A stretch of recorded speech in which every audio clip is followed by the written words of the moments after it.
তো মাই সাকসেছ ভাইবৰ বন্ধু আৰু বান্ধৱীসকল, মানস গগৈ মই আমি চেমে বাইদেউৰ ঘৰৰ পৰা ওলালোঁ আৰু আমি এতিয়া আহি আছোঁ চেপনৰ দিশে, মানে ডিব্ৰুগড় হাইৱেত আমি আহি আছোঁ। তো দেখিছে কি ধুনীয়া প্ৰাকৃতিক পৰিৱেশ, বাগান আৰু ইমান ধুনীয়া এটা পৰিৱেশ দেখিছেনে। ইয়াৰ পৰিৱেশৰ মাজে মাজে আহিছোঁ আমি দ্বিতীয়জন ব্যক্তিক, আমাৰ দ্বিতীয়জন এছ'চিয়েটক আমি লগ কৰিবৰ কাৰণে বকতা অঞ্চললৈ আহি আছোঁ। তেওঁক এটা আমি ছাৰপ্ৰাইজ ভিজিট দিম আজি, আৰু গম পাব তেওঁ কিয় আমি ছাৰপ্ৰাইজ ভিজিট দিবলৈ গৈ আছোঁ। মানস গগৈ আৰু মই উপস্থিত হৈছোঁহি আমি বৈৰাগীবৰ নঙলামাৰ ঘাটৰ ওচৰত। আমাৰ লগত আমাৰ এয়া গৌৰী বাইলুঙক পাই গ'লোঁ এইডোখৰতে। গৌৰী বাইলুং এতিয়া পাটচাকত একদম পূৰা ৰাণী হৈ আছে ব্যৱসায়িক কৰি। তো এইখন নতুন স্কুটি, এইখন দেখিছে নহয়। আমি এইখন আচলতে যোৱাকালি লৈছে আমাৰ লগতে কাম কৰা ৰঞ্জিত ফুকন ককাইদেৱে। দেখিছে পূজা পাঠ কৰি একদম ধুনীয়াকৈ নতুন হুণ্ডা স্কুটি লৈছে।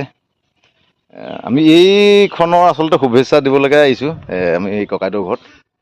আমি আহি এতিয়া ৰঞ্জিত ককাইদেউৰ ঘৰ পালোহিয়ে।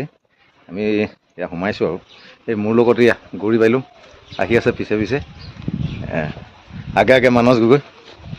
তো এয়া বোকাৰ মাজে মাজে ঠিক আছে। তো আপোনালোকে দেখিব এতিয়া ৰঞ্জিত ককাইদেৱে কেনেকুৱা পৰিৱেশৰ পৰা গৈ এই ব্যৱসায়টো কৰি এই স্কুটি যিখন কিনিলে, মাত্ৰ 20 দিন কাম কৰি 30,000 টকা তেওঁৰ ডাউন পে'মেণ্টৰ পইচা উপাৰ্জন কৰিছে তাৰমানে। তো গতিকে দেখিব আপোনালোকে যে ইচ্ছা কৰিলে মন থাকিলে মানুহে কি কি কৰিব নোৱাৰে। সেয়া দেখিছে নহয়, সেইজন আমাৰ ৰঞ্জিত ককাইদেউ। তো আপোনালোকে ভালদৰে মন কৰক পৰিৱেশটো। এয়া ৰঞ্জিত ককাইদেউৰ ঘৰ। তো কংগ্ৰেচুলেশ্যন দেই। তো বাকী বৌ আছে নাই? এইডোখৰতে অকণমান বৌ মাতি দিব লাগে, মাতি দিয়ক যাওক।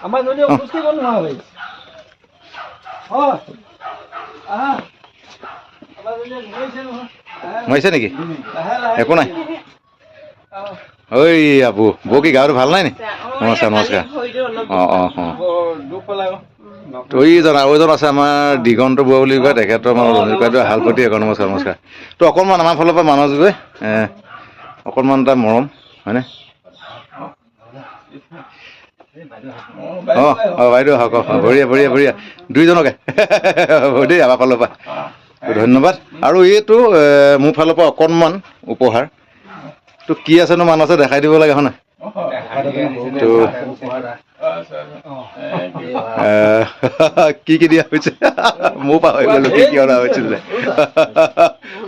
বাপৰে বাপ, কি কি আনিছে? ৱাহ, ইমান ধুনীয়া জোতা হয়নে? বঢ়িয়া বঢ়িয়া। তো থেংক ইউ। আৰু এইখিনিতে অকণমান আমাৰ গুৰি আছে, গুৰি অকণমান আগলৈ যাব লাগে। কাৰণ মই এইটো কাৰণে বাহিৰতে মই আৰম্ভ কৰিছোঁ, কাৰণ আমি ছাৰপ্ৰাইজ দিবলৈ আহিছিলোঁ আচলতে ককাইদেউহঁতক। কাৰণ তেওঁলোকে বহুত নেটৱৰ্ক ব্যৱসায় কৰিছে, তেওঁলোকে যিখিনি ছিনিয়ৰ ছাপোৰ্ট থাকিব লাগে নাপায় বুলি কয়।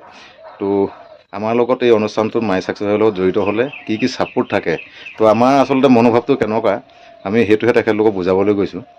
কাৰণ তেওঁলোকে কষ্ট কৰে, তাৰ বিনিময়ত আমি যিসকল ছিনিয়ৰ পাৰ্চন থাকোঁ আমি উপাৰ্জন কৰোঁ। তো এই গোটেই কামটোত, স্কুটিখন লোৱাৰ কামটোত আমাৰ গৌৰী বাইলুং লখিমপুৰ আহি পিনি ককাইদেউৰ লগত সহযোগ কৰিলে। তো অকণমান মানস গগৈক মই তেখেতক অকণ মৰম দিবলৈ কৈছোঁ।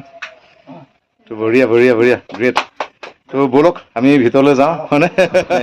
ককাইদেউৰ ঘৰৰ ভিতৰত ধুনীয়াকৈ আমাৰ গৌৰী বাইলুং, মই আৰু মানস গগৈক স্পেচিয়েলি থেংক ইউ মোৰ ফালৰ পৰা। তো 500 টকা ককাইদেউক তেলৰ কাৰণে উপহাৰ হিচাপে দিলে, আৰু চেমনা বেগমকো 500 টকা তেলৰ কাৰণে উপহাৰ হিচাপে দিছে।